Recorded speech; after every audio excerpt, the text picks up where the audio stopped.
វាដាក់ថ្នាក់រៀនតមកទៀតយើងធ្វើ JLE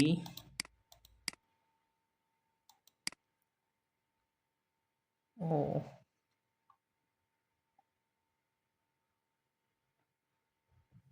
ដាក់ថ្នាក់រៀនអញ្ចឹងហើយបើ use default location យើងធ្វើ JLE បានអ្នកឃើញទេ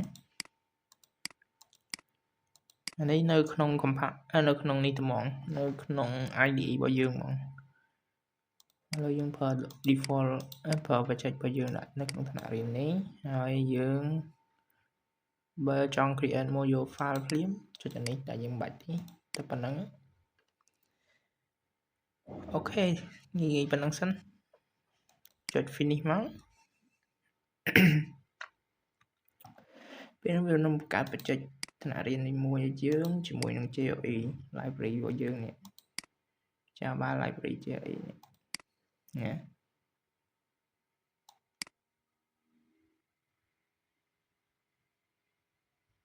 អូខេយើងចង់ដូរអាហ្នឹងក៏បានដែរអានេះ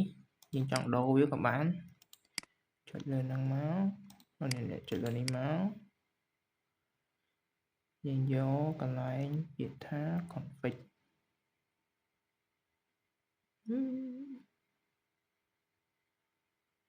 source format build path add library extend link new source config build path នេះយើងចង់ដូរអានេះចេញយើងចង់ select វាយើងចង់ដាក់វានៅលើដាក់វានៅក្រោមនេះ library JLE នេះ module path នេះយើងចង់ edit វាដាក់ JLE របស់យើងវិញក៏បាននេះមកកណោចង់ដូរ version ប្រហែលអូខេអានេះ JLE ដែលយើង install នេះមាន17 21អានេះរបស់យើង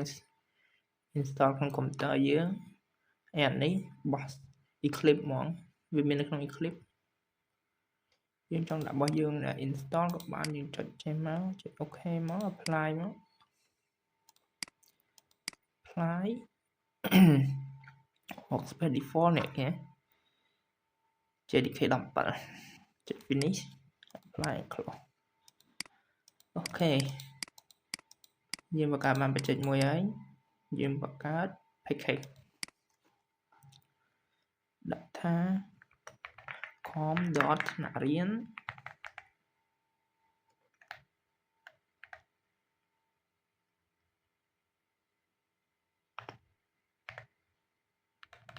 com. ថ្នាក់រៀន section 1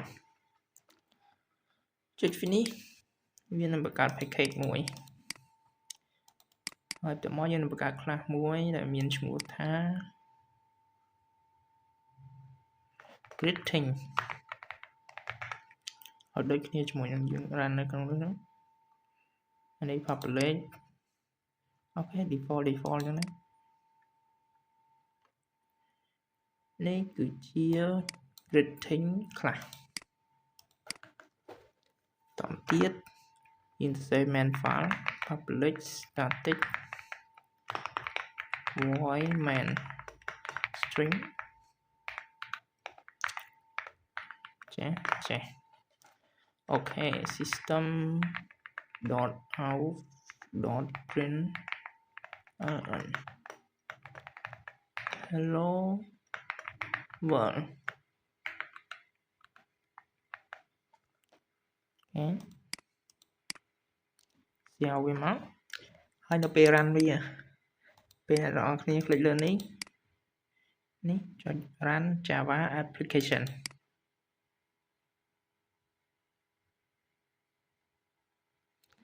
វាកំពុងតែ search រកមើល JDK 17របស់យើងមាន library ហ្នឹងerror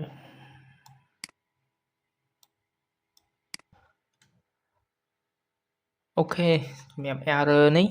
អ្នកទាំងអស់គ្នាអាចរកបានមើលបានគឺយើង compile class file version 65.1 នេះ class file version 65.1 ហើយ version របស់ runtime របស់យើងគឺ 61.0 65.0 અને 61.0 ចឹងមានន័យថាយើង compile របស់ Java 21 ដែលយើង run លើ Java 17ចឹងយើងត្រូវដូរ compiler យើងចូល build path ដដែលមិញខ្ញុំដូរទៅ runtime តែអត់ដូរនេះដូរទៅ library សម្រាប់ run នេះតែអត់បានដូរ compiler អូខេឥឡូវយើងចូល compiler មកនេះ enable project specification ហើយយើងនេះ compiler របស់យើងយក21យើងត្រូវយក17យក17មិនត្រូវអូខេយក compiler 17នេះដែរយើង apply វាមកហើយ apply and close អូខេឥឡូវយើងចាប់ផ្ដើម run ម្ដងទៀតចេញនៅតែដដែលមកពី compiler យើងអត់តន់ត្រូវ config run នេះមួយមើល continue argument JOE នេះ TDK 17អូខេ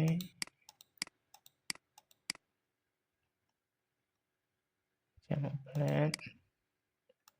build path នឹងទៀតហើយយើង config វាអត់អស់